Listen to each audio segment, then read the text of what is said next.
অশান্ত বাংলাদেশ, অরাজকতার আজ এপারেও। তাই এবারে শিলিগুড়ির করিডরকে ব্যবহার করে বাংলায় অশান্তির চেষ্টা চালাচ্ছে একাধিক জঙ্গি গোষ্ঠী। মুর্শিদাবাদের হরিহরপাড়ায় 2 জেএমবি জঙ্গি সদস্যকে গ্রেফতারের পর এমনটাই জানতে পেরেছেন গোয়েন্দারা।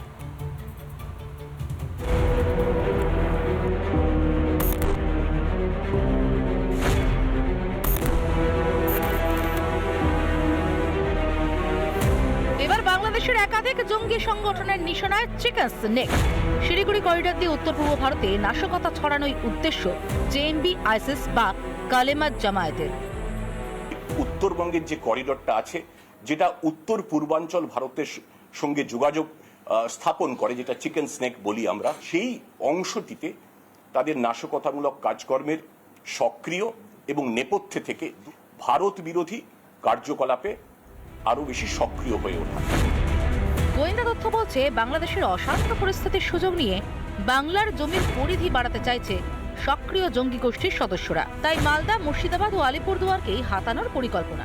এমনকি ভারত ভাগের চক্রান্ত বাংলাদেশের জঙ্গি সংগঠন আনসারুল্লাহ বাংলা টিম বা এবিটি। এই স্লিপার সেল তার উদ্দেশ্য ছিল ভারতবর্ষে নাশকতামূলক কাজকর্মে উদ্বুদ্ধ করা স্থানীয় যুবকদের। এবিটির এই যে স্লিপার সেলের যে সদস্যরা, এদের কাজ ছিল মূলত 2টি জায়গা থেকে স্থানীয় যুবকদের এই সংগঠনে টেনে আনার কাজটা করা। শিলিগুড়ি করিডর চিকেন স্নেক নামে পরিচিত, মুরগির ঘাড়ের মতো আকৃতি থেকে নামকরণ। 7 সিস্টার্সের সঙ্গে একমাত্র যোগসূত্র, সামরিক দিক থেকে অত্যন্ত গুরুত্বপূর্ণ। উত্তর পূর্বের 7 রাজ্যের সঙ্গে সংযোগ স্থাপন করে। এই নিয়ে শুরু হয়েছে এবার রাজনৈতিক চাপানোতর। বাংলা থেকে 2 জঙ্গির গ্রেফতারি নিয়ে সরাসরি তৃণমূলকে নিশানা করেছে বিরোধীরা। এই রাজ্যের করিডোর দিয়ে তারা ছড়িয়ে যাচ্ছে ভারতবর্ষের সর্বত্র। তাদের না আছে এডুকেশন, না আছে কোনো কিছু, না তারা ভারতবর্ষ ভালোবাসে, না ভারতবাসীকে ভালোবাসে। এটা ভয়ঙ্কর। যতদিন না পর্যন্ত এই সরকারটা এখান থেকে যাচ্ছে, আমাদের এই অগ্নিকুণ্ডের উপরে বসে থাকতে হবে। বাংলায় কথাটা চোর পালালে বুদ্ধি বাড়ে।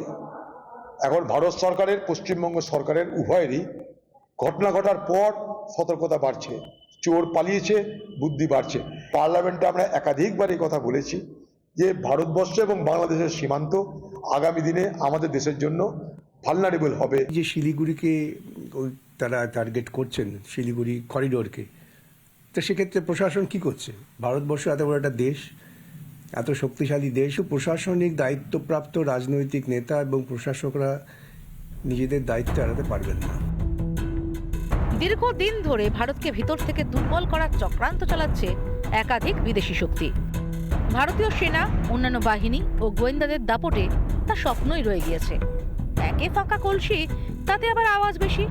মুখে আস্ফালনী সার ইউনূস সরকারের। রিপাবলিক বাংলা। নানা ধরনের কন্টেন্ট দেখার জন্য লাইক করুন, শেয়ার করুন আমাদের ফেসবুক পেজ, সাবস্ক্রাইব করুন আমাদের ইউটিউব চ্যানেল। পাশাপাশি অন্যান্য ব্রেকিং নিউজের জন্য অবশ্যই চোখ রাখুন রিপাবলিক বাংলায়।